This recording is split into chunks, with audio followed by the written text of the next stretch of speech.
Welcome to the R.E.A.L Health and Nutrition Podcast, where real talk meets real health. I'm Max Dennehy. And I'm Matthew.Rigoni.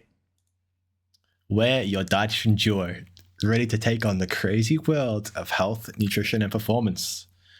Matthew, take us through our topic for today. Our topic for today and the purpose of today's cast is to talk about walnuts. Are they healthy? Talking about fats, a little bit of saturated fats, omega-3s, omega-6s, and maybe even a talk on genetics and how they do and do not factor into our health. The goal of today's cast is to come to a consensus between our differing views on health and nutrition to find a middle ground that might be best for you, the listener. Awesome, man. Awesome. Let's get to it. So take us through, you're the expert in this field. This is without a doubt your sphere, your realm. So take us through, we were talking about walnuts last week and we said we were going to talk about it first thing this week because we wanted to have a chat about it first. And we did have a decent chat about it and we came to some sort of conclusion. So how should we start it off? Should we talk about what our opinions on walnuts are overall and then we can kind of get into it? Yeah, I think that's a great way to run into things. Just to preface the rest of the cast, I'm by no means an expert in fats, metabolism, and or moving along. I'm just a dietitian who likes to do the odd bit of research to find what is best for my clients and patients. Let's chat about walnuts. I like walnuts, Max. I think they taste yummy, and I think they make my tummy feel good. Yeah, look, walnuts are pretty good. Definitely my nut of choice. I think the biggest thing that we started on about with the cast, if my memory serves me correct, was that we were talking about was omega-3 content in them? Yeah, our discussion was the omega-3 to omega-6 ratio and if that was beneficial for our health and if walnuts alone would be beneficial. I think that's a lot to unpack. What is an omega-3? What is an omega-6? Does the ratio matter? What does it matter with walnuts specifically? And then the rest of the kind of nuts, how do they fall into that? And then what are your thoughts, Max, on walnuts as a whole? Separating them 100%, completely. Yes. Yeah. So as a whole, yeah, I 100%. I think they're great. I think they're really good. So it's a really good source of, your unsaturated, your polyunsaturated fatty acids. And what it does for me, the reason why I like them so much is as someone who wasn't eating very much fat, and I've sort of transitioned away from that, eating quite a lot more. But during my contest prep specifically for me, and during dieting phases, my fat would go very low. So it would go to around about 0.6 grams per kilogram. So I weigh about 100 kilos. So my fat would be at 60 grams per day, which is very, very small if you know much about it. Very small amount of fat to have over the course of a day, especially in a ratio compared to how much protein and carbohydrates I was having. The ratio is very small. I think it was under 15% of my total daily intake was fats, which is very small. Yeah. So the reason why I really liked them was because they actually provided me all the essential fatty acids I needed with 30 grams of walnuts. So a handful of walnuts, which is about 30 grams, provided me with all the essential fatty acids I needed. So there's a reason why they're called essential fatty acids. It's because you need them. Your body can't make them yourself. And that's what I got from the walnuts there. And then I knew that I was kind of safe. I didn't really need to worry about the fats much beyond that. I still needed to hit my target as to how many grams I needed to eat per day, but I didn't need to worry about am I hitting these specific nutrients. Does that sort of cover why I'm like them so much, Matt? Yeah, I think so. I tend to agree. I think they're pretty much, if you could use the term superfood, I would probably put them close up there. I wouldn't necessarily say they're the absolute best and you can only eat nuts for the rest of your life. I think they tend to have a fair bit of good stuff going for them, the essential fatty acids being one of them. However, I think the interesting discussion is more so focused on the, you mentioned, and you're probably a little bit more familiar with this, the omega-6 to omega-3 fatty acid ratio, which is another whole point of discussion. You also mentioned essential fatty acids. That opens a whole nother can of worms. Be like, oh, carbohydrates aren't essential, but fats are, and blah, blah, blah, blah. We can get into that. That'd be quite interesting. So omega-6 to omega-3 fatty acids, they're both very important. They're both anti-inflammatory in an appropriate ratio. That ratio tends to be, off the top of my head, is it 10 to 1? 10 to 1. 10 to 1 or yeah, less? Omega-6 to omega-3, 10 to 1. Yeah. So anywhere between your 2 to 1 to 10 to 1. Yes, I think this is where we probably need to have a bit of a chat and discussion because I'm of the opinion that no, it's not of less. I think it just is meant to be 10 to 1, full stop. Keep in mind, all this research is really, really ambiguous. That, there's things to indicate maybe 10 to 1 ratios are good, but like at the end of the day, we really don't know. There is research out there that discusses it, but it's not even to the point where it's in our guidelines that we get given for the Australian government does. The guidelines are super preface it as like, this is what we think, but we've got no idea and they're a lot harder on the evidence about other stuff. So probably a good idea to aim for a 10 to 1 ratio of omega-6 to omega-3, but it's definitely not be all and end all. I think, as you were saying, Matt, there might be evidence to indicate in the future that a smaller ratio than that is a good idea. But I think that for now, from what we know, 10 to 1 is probably where you would aim. And much outside of that would be a no-go.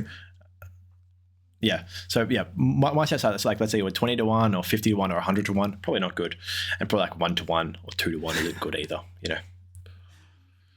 Yeah, it's definitely a very interesting topic. I apologize, my internet will cut it out a little bit there. So no, that's cool. From my perspective, I tend to agree with your opinion. I think that generally anything below 10 to 1 is probably fine. Probably that 10, I think leaning a little bit more towards the 2 to 1 is probably beneficial. But look, again, exactly like you mentioned, the evidence is super ambiguous. It's very vague. It doesn't seem like we have a strong, solid point where we'd be like, 2 to 1 is the weight. You can't go anything else. It's very much one study will put out positive benefits of 2 to 1. Another study will put out positive benefits of 10 to 1. There's theoretical mechanisms behind that. And I think that tends to be, is there? I'm assuming.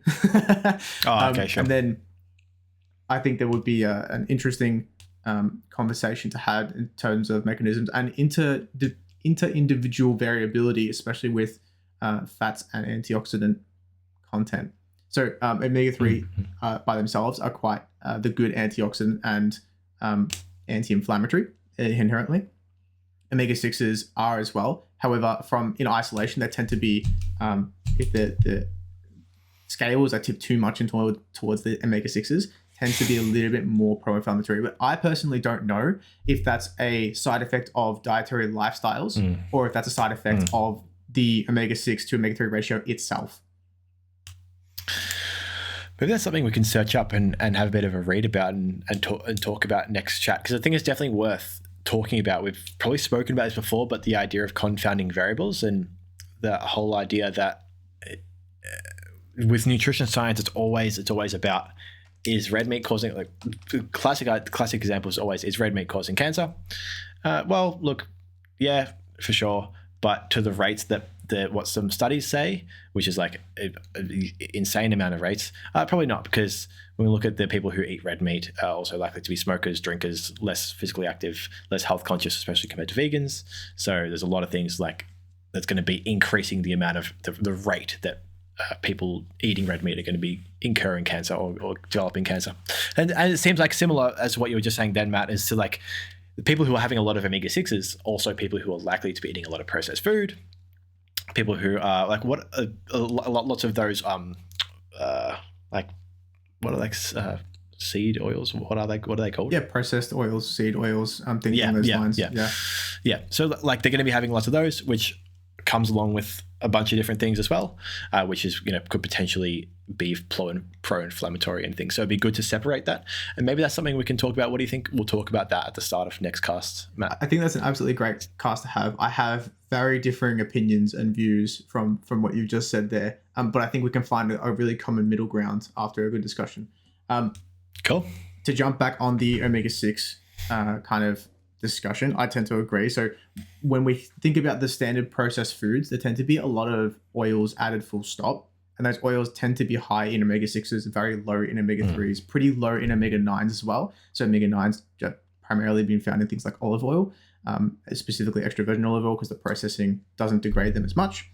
The omega-9s are quite important from a health and anti-inflammatory perspective as well. But just in general, like if we're looking at like your breads, your processed biscuits, processed cakes, things similar to that, the omega-6 content tends to be higher. Then you can maybe make the leap and jump that, okay, if they're eating a lot of processed foods that contain high omega-6s, they're likely to have a higher total BMI. Then that's likely to have some other side effects related to inflammation and total metabolic health. There's a couple little jumps there, and I'm not absolutely sold on it. You could sway me if you show the evidence in my face. Absolutely. Well, I think that's pretty much the same with any other topic that I talk about. If you put the evidence in front of me, I'll sit down and cross my little legs like a good boy. But from my perspective, it seems like it's more of a side effect of dietary patterns and lifestyle rather than the food itself. Yeah, 100%, man. Yeah, I think what you said was really well said. And just to clarify why, because I think for me, the one of the things I just never understood, not never understood, it took me a while to get my head around, was because I was like, wait, I heard this whole deal of like, you need to have a ratio of 10 to 1 omega-6 to omega-3. And I was like, oh, the lecturer must have misspoke. It must have been omega-3 to omega-6. Because I was like, oh, there's no way you need way more omega-6s than you need omega-3s, because like that just doesn't make any fucking sense. You know what I mean? Like all we hear about is omega-3s all day long. It's just omega-3 this, omega-3 that. It's like just insane amount of discussion around this one topic. But I think that highlights how many omega-6s we're getting in the Western diet, and you can't underestimate that living in a Western country, living in Australia or, a developed country, we get an insane amount of omega-6s. And that's why there's so much push for omega-3s, is because even though that ratio is still 10 to 1, it's still way out of whack. So you want to be definitely improving that ratio by having lots more omega-3s. Just a quick ad break. We're now currently taking clients by the link in the description or via our website. Back to it. Absolutely. And then omega-3s by themselves tend to be a little bit more, from what I can understand from the literature, they tend to be a little bit more inducive of good health outcomes from a neurological perspective, from a cardiovascular perspective, and even potentially joint health perspective, which is quite an interesting one to talk about. Yeah. It just seems like omega-3s are almost that essential nutrient which we aren't focusing on from a total nutrition perspective. Like there's nutrition deficiencies. Like, look, you have deficiency in vitamin D, you get rickets. It's like, I think that's the term. That's really vitamin C. What's the vitamin D one?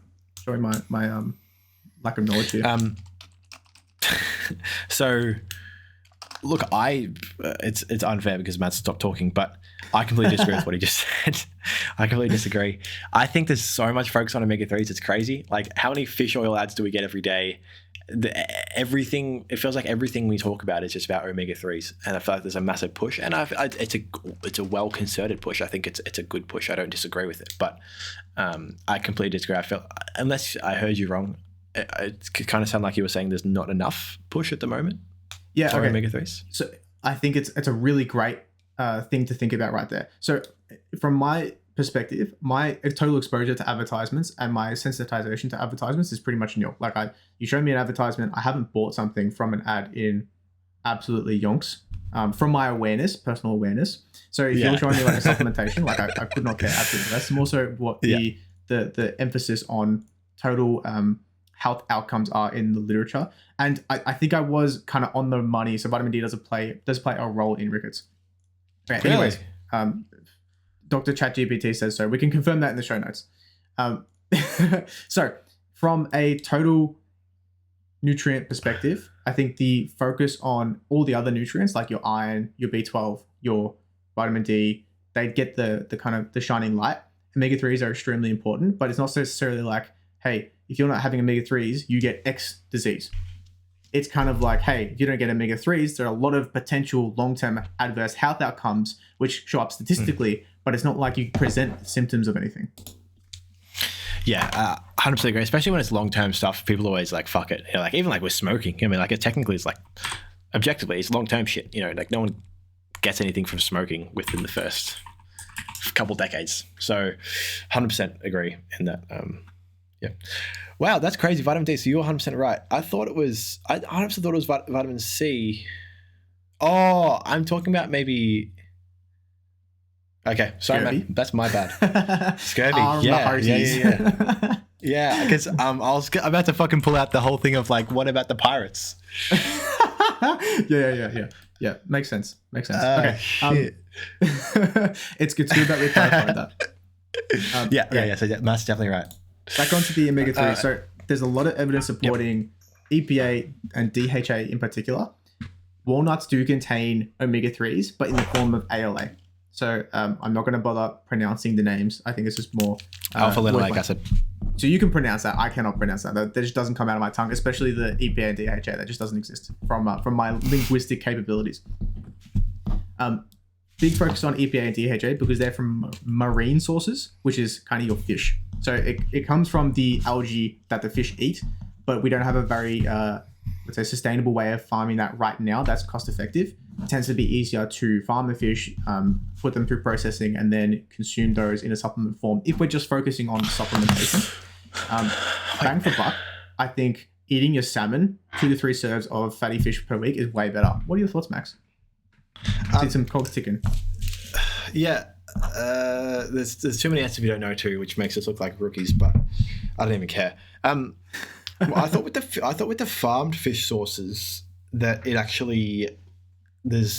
impacted the EPA and DHA of the farming compared to like the wildly caught. Is that correct? Yeah, absolutely. So yeah. I'm not entirely sure what to the extent, but it is a significant reduction in terms of the total omega-3s included in the food of like your fish fillet or something like that if it's a farmed fish.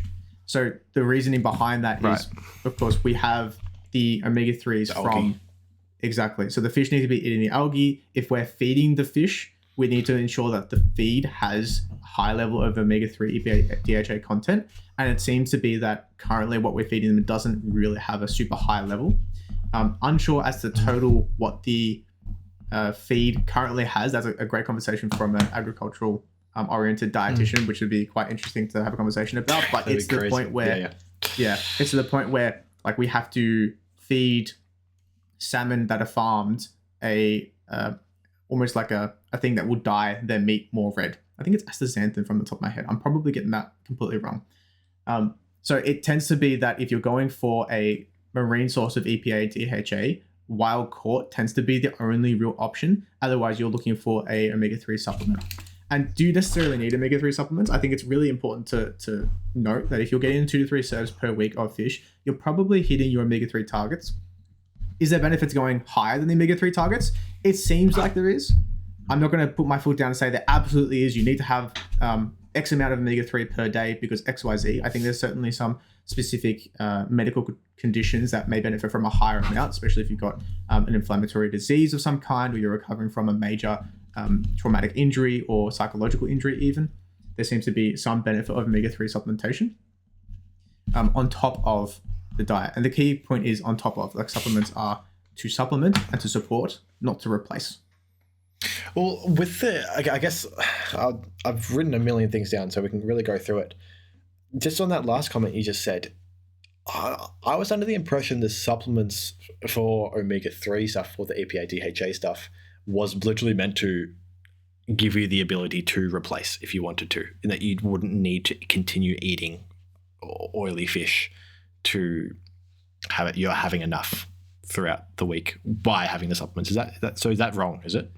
I wouldn't say it's necessarily wrong. Yeah, if you're focusing just on the EPA and DHA, sure, you'll hit the targets. But I think we need to acknowledge as a society and a scientific collective, we don't understand the nutrition composition of all the food that we eat. Like if we look back at tomatoes recently, there's a specific compound in tomatoes, which the name escapes me, of course, that we thought was specifically beneficial to long-term health outcomes. It absolutely is. However, if you isolate it without the carbohydrate matrix that surrounds that specific nutrient, the benefits kind of go away. The isolation removes the positive benefits. So you have to consume the entire tomato. And that's pretty much going to happen repeatedly throughout time. So with the processing of omega-3s, the rate of oxidation does increase. So the total of omega-3s that you have, you may not be actually getting. So depending on how long the supplement's being stored on the shelf, if it's been stored in a high temperature, depending on the total oxidation of that supplement in general, it can be quite variable, especially if there's not third-party testing conducted to verify this. And I'm unaware personally of many companies that do third-party testing, so it tends to be the more expensive options, which tends to lean me towards the fish sources, which we're not only getting the positive omega-3s, we're getting a protein source as well as we're getting a pretty good polyunsaturated and kind of monosaturated fat source as well, which has some other benefits. So overall, I think the fish is kind of Fatty fish tend to be a pretty positive food, and removing it, replacing with something like, let's say, I don't know, a processed meat tends to not be most favorable Yeah. of outcomes. I think for me the biggest thing is that it's just so expensive. So they've like, is it recommended 2 to 3 serves? Is that, because that's what you said before? Is that what's recommended? From the top of my head, it is 1 to 2. I Three. think the general guide is 2. Depends on the country that you're looking at. Yeah, so I just say 2 because I can definitely agree with 2. I probably tend to agree with you 2 to 3. It's just so expensive. You know what I mean? Like if we're looking at a piece of fish, wild caught fish, I think they're like $50 a kilo or something. Are they more? Bloody expensive is the Wild caught salmon. Yeah, insane. So for me, it's like, shit, that's fucking expensive. So it's like, we've got to give people options outside of that. Now, I know what you're first going to go to. Canned stuff, because that's where I always go. Mussels, oysters are super cheap. Tuna, salmon, they're good options for you. We can get into, things like the tuna having the microplastics in it and all that sort of stuff. Happy to go into that. But yeah, there are options out there. So if you're keen on getting animal products, man, smoked mussels, fucking awesome. Like $1 a can. It gives you the exact same shit as a piece of salmon. But I'm right in saying that, yeah? Yeah, mussels, from when I looked at them with you, they were really, really good, and quite good, surprising to what the actual dollar amount per omega-3 return was. Cool.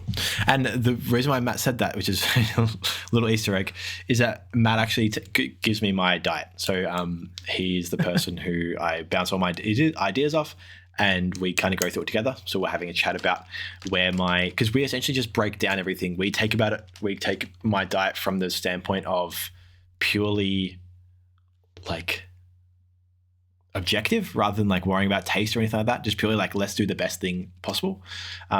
Obviously taking into consideration cost. And then when it came to the element of where am I going to get my fishy sauce, that's so cute. Where am I going to get my fish sauce?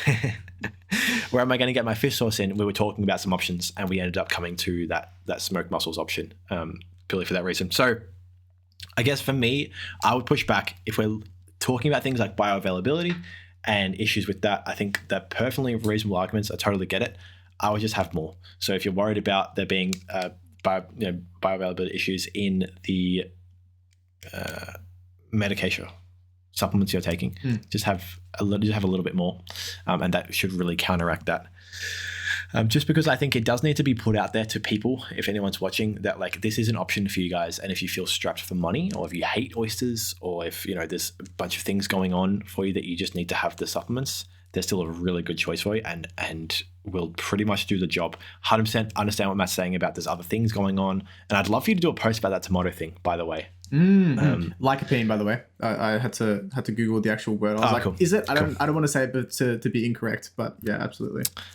Yeah, 100% understand there's other things going on, and we don't know everything, but I think we do know quite a lot, and I think it undersells how much we do know. In the nutrition sphere, to say like, oh look, could be anything. I think I have a pretty good understanding of that it is this stuff.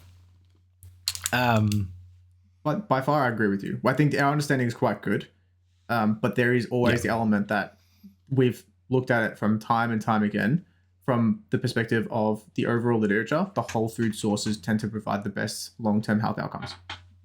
I think another thing would be really interesting looking at, and we could potentially do the numbers on this and then just give people a definitive answer, or rather than just being like, this is something interesting to think about, which would be, what ratio is the farmed versus wild caught fish different by? So let's say the farm, we say it's less than the wild caught fish.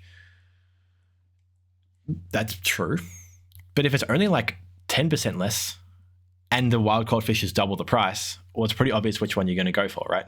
You'll just have a little bit more of the farmed fish. So it'd be interesting to look at like what one's actually the most cost effective way to go about it. Because equally and oppositely, if the wild caught is like 10 times the amount of the farmed fish, then obvious which one you're going to choose, kind of thing. So I think do you think that's interesting to look at as well, Matt? I think that's extremely interesting, and I think a post would definitely be warranted, and furthering our own knowledge from that perspective. I think it's quite variable in terms of the feeds and things along those lines, but if we can have like a rough ballpark, it'd be really interesting. And to jump onto your supplement comment, I do tend to agree with you. I think there is definitely a place for omega-3 supplementation in the spot of, let's say, supplementing your diet. If you don't like fish, like cannot stand the smell or texture or flavor of fish, I've learned to adjust myself personally, but I still don't necessarily get the amount of fish that I would think is totally beneficial. So I actually personally supplement with omega-3. So there's my bias out in the waters. There's absolutely a positive benefit that I think that is long-term oriented, especially from a neuro and cardiovascular perspective, which is kind of the reasons why I end up in that orientation. And the same reasons why we're finding that omega-3 supplementation for Alzheimer's dementias in our hospital settings provide really good symptom management for Alzheimer dementia neurodegradation, which is an extremely interesting thought to have. I'm unaware personally of the mechanism. I think there's a couple of interesting theories, but time will tell in terms of if we can actually get like here's a specific guideline for how many omega-3s are beneficial for X stage of Alzheimer's dementia progression. Sorry, Max, you muted there. Sorry, man, my bad. I was just doing some typing. So yeah, no, good point. Good, well said. So for me, I feel like, can we just sort of summarize everything? And I think the biggest question I have before we do that summary would be, you were touching on how walnuts have alpha-linoleic acid in it, which is the ALA, and then it has to convert to EPA and DHA. Can you kind of take us through how that all works and give us like a little mental diagram of how that looks? Yeah, absolutely. That's a great question. I was definitely going to jump on that before we moved along. So the biggest comment that I've received from vegans and vegetarians is that, oh, well, you get your omega-3s you get your EPA and DHA from your ALA in walnuts. So ALA is an omega-3. We've got ALA over here that can convert into your EPA and DHA, which are typically from your fish and marine sources from the algae they eat. You can technically eat the algae itself, but it tends to be a little bit expensive. But the actual conversion rate of ALA to EPA and DHA is pretty low. The ALA to EPA is like 5 to 10%.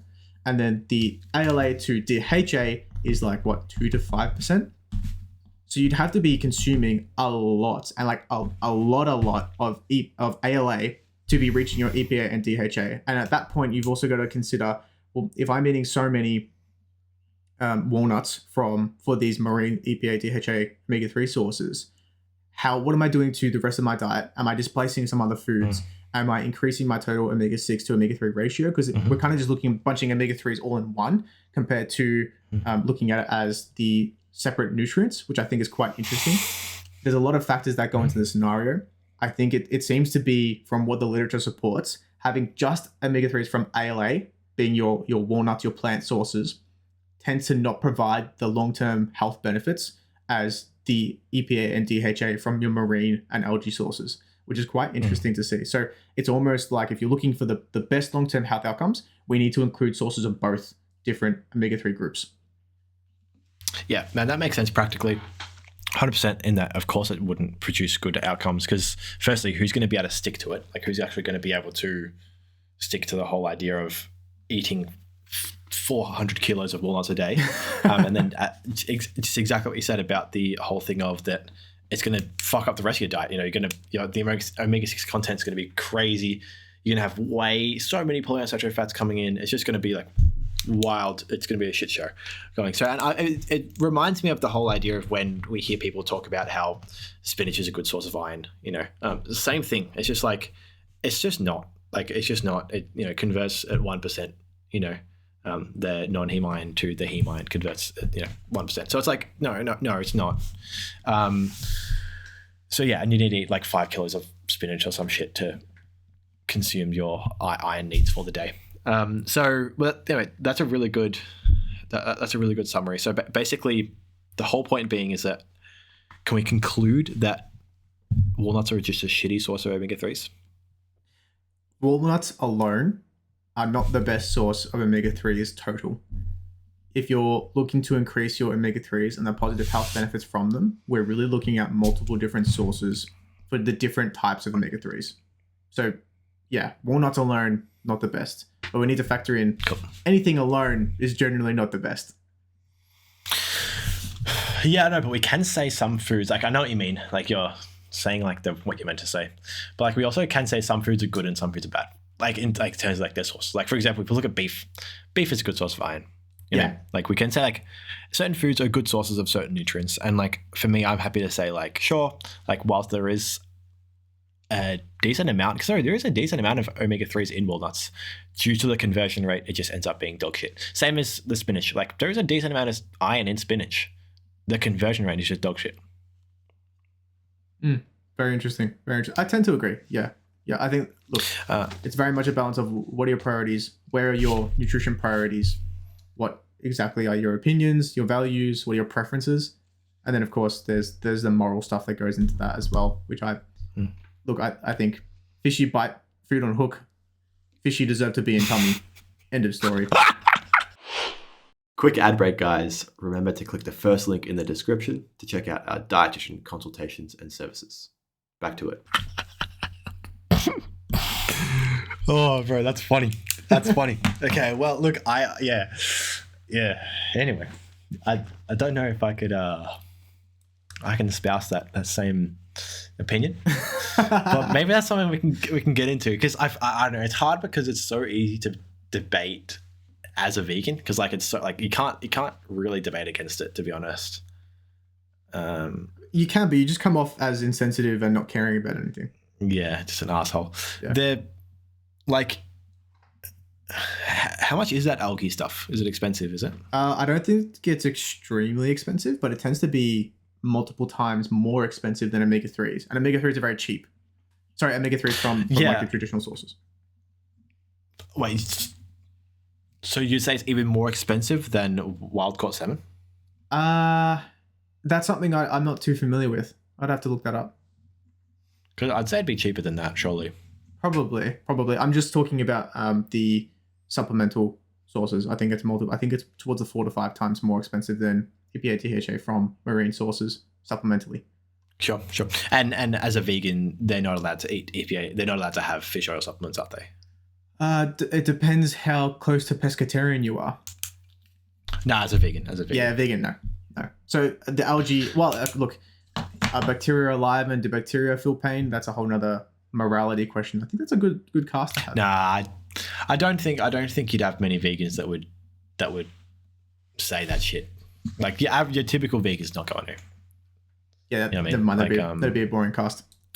It's like the same as like it's like the same as like your average vegan wouldn't give a shit if you killed a mosquito in front of them. They're like, you know. Yeah, I guess so. Yeah. I mean, like it's like the same thing. So okay, well that's good. Is there anything else from that whole side of things, like walnuts and all that you wanted to talk about, or are we going to go into our next topic? I think that pretty much concludes our dealings with the walnuts. Overall statement: walnuts are great. Have at least 30 grams per day. Include other sources of omega-3s in your diet. As always, a balanced diet that works for you is the best diet that works for you. Any other thoughts, Max? Yeah, I just adjust my sentences a little bit. 100% agree. Walnuts are amazing. 30 grams a day is enough. I don't think at least. If you want to have it, you definitely don't need to have it either. That's a preference walnuts for me. Well, it's 100% a preference. Is that if you like them, have them. If you don't, there's a million other nuts out there that will do a good job at doing the thing. If you are a bodybuilder, if you're someone who's not consuming a lot of fat for a certain reason, whatever that reason may be, firstly, let's make sure it's a justified reason, right? Let's just not make sure it's like we're doing it because I feel like it. But if you are doing that, then walnuts can be a really good option to make sure you are consuming those essential fatty acids through the linoleic acid and alpha linoleic acid that we've been talking about, in conjunction with obviously your EPA and DHA that you'd be probably supplementing. If you're a bodybuilder, let's be honest, you're probably taking fish oil or at least having your 2 serves of fish per week because you want to be nailing those things. But yeah, that would be my final statement. Would be that overall shitty source of omega-3s, but good food. And just because something's a shitty source of something doesn't mean it's bad food. Same as spinach, right? Spinach is a shitty source of iron. It's still a fucking good food. Absolutely. You know? That doesn't like discount. Like I feel like with a lot of things, probably less in long form content, but like short form content, you'll like say spinach is shit with iron, and then they're like, oh, you hate spinach. This is definitely going to get taken out of context as well. So like it would be like, oh, walnuts are bad. I can never have walnuts again. This is ridiculous. Like the bad source of omega-3. It's like bad source of the EPA, DHA, and maybe DPA. Like, we need to be a little bit more nuanced. I hope it gets taken out of context. That'd be fun, yeah. That'd be fun. All right, let's do it, Matt. Let's go into that next topic. Cool. I had a quick question, Max. So you mentioned the bodybuilders would probably be taking omega-3s. Like, realistically, a lot of them probably would be, probably from the overall benefits that they provide, as well as potential hypertrophy benefits, which I'm not entirely sure if it has strong evidence supporting advanced lifters who are already established. But for definitely sarcopenic lifters, absolutely. Do you think there's a lot of the bodybuilding population that actually factor in the calorie intake from omega-3s if they're calorie tracking? So, okay, firstly, everything you just said, I don't know the answer to. So I don't know whether there's impacts for hypertrophy, for omega-3s and all that sort of stuff. The only reason why I made the comment that I did make was because bodybuilders tend to be quite neurotic, quite extreme, and they also tend to be quite trigger happy as to like, let's fucking take every supplement I can take because like, sounds fun. So they have the multi, vitamin D, magnesium, fucking fish oil. They'll have 27 different tablets every day. It's like, remember when we saw Brian, bro? And he had like his whole container. It was like, and like he's got like some tablet to help his like blood sugar levels, and like it was funny. And like that's very common. That's a typical bodybuilder. That's just what they are. That species. So that was why I made that comment of like, you're probably taking it anyway because you're probably neurotic. To answer your question, are they incorporating it into their calories? Now, this is a really interesting question, and I think something we can probably finish off on, which will be a good way to finish off, is this whole idea of, to answer your question, no, I don't think they are, because I don't think you really need to. How many calories would it be? Like 1 or 2 calories? The official capsule was quite large. It's a good, maybe, I don't know, a quarter of a teaspoon of oil of fat. Yeah. So okay. I do see your point. The biggest thing against what you're saying is that as long as you have something static every single day, you don't need to track it. So as long as you're consuming, even if I had for breakfast every morning, if I had a glass of milk that was 200 milliliters or 200 grams of milk, I would never need to track it because I'm having it every single morning. So that's always static, and it means that I don't need to include it. So for this sort of stuff, they probably don't, but they also probably don't need to. They probably don't know they don't need to, which is depressing. But they're accidentally getting to the right conclusion, kind of thing. I was waiting for you to say that exact answer. I'm of the opinion that if something is static every single day and it's not fluctuating, the need to track dramatically decreases. I think it's more so if things are variable, then I think tracking probably is one of those more assistive tools that can be used in that very specific time of your mesocycle. Yeah, very specific time of, I can agree with everything you said except for the last word, time of What would you use in place of it? Time frame. I would just say 100% agree. If it's static, unless there's something like that's going on, you're changing things. Like let's say you were having a fish oil tablet only once a week or some bullshit. I don't know. You would potentially try and track it, but it would be and you would only include it when you actually have it. Obviously, if that makes sense. Yeah.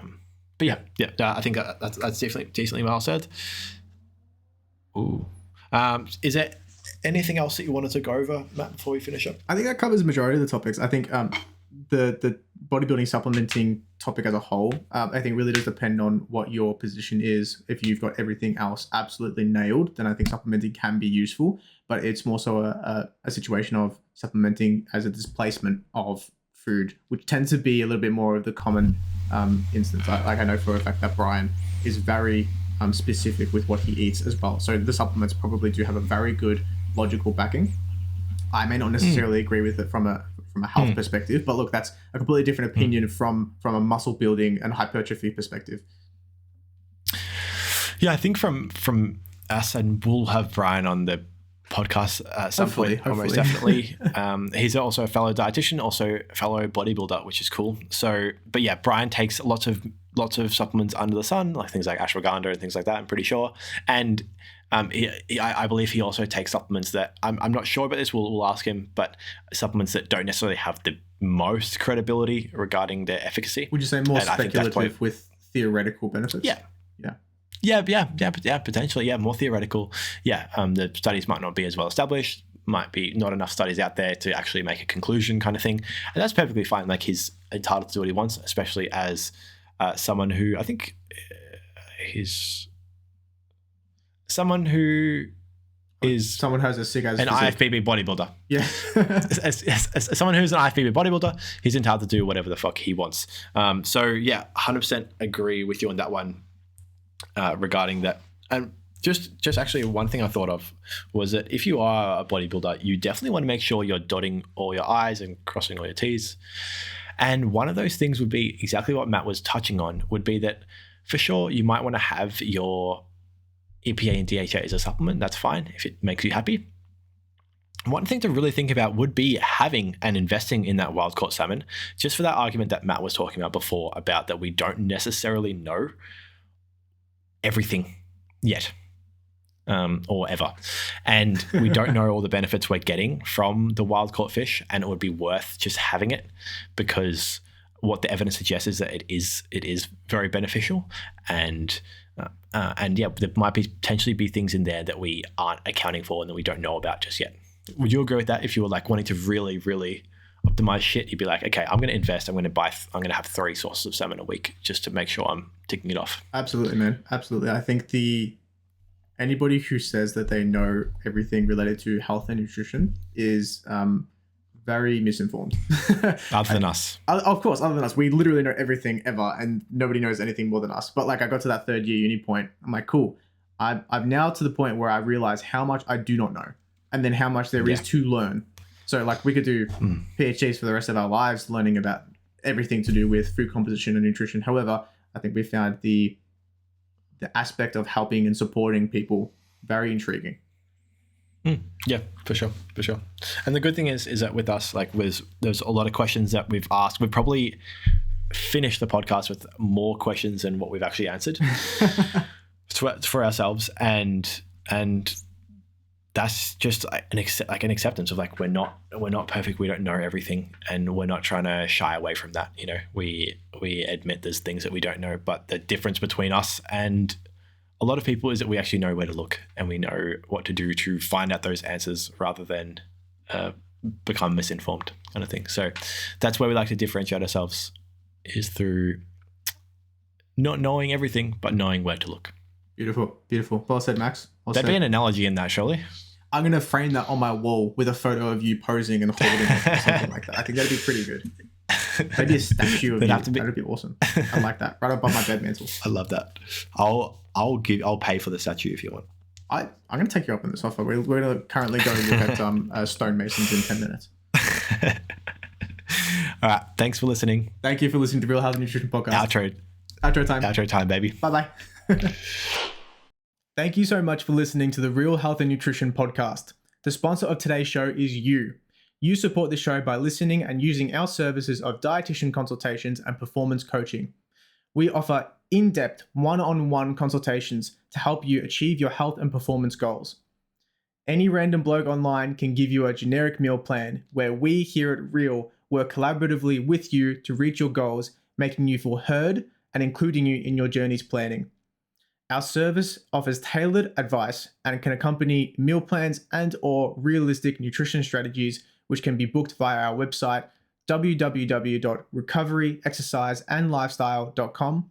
That's www.recoveryexerciseandlifestyle.com. Just a quick disclaimer, this podcast is for education, information, and general entertainment purposes only, and does not constitute the practice of medical nutrition therapy or healthcare of any discipline. The content discussed in this podcast is not intended to be a substitute of professional medical advice, diagnosis, or treatment. Please review our terms of use via our website. Thank you so much, everyone. Have a great day.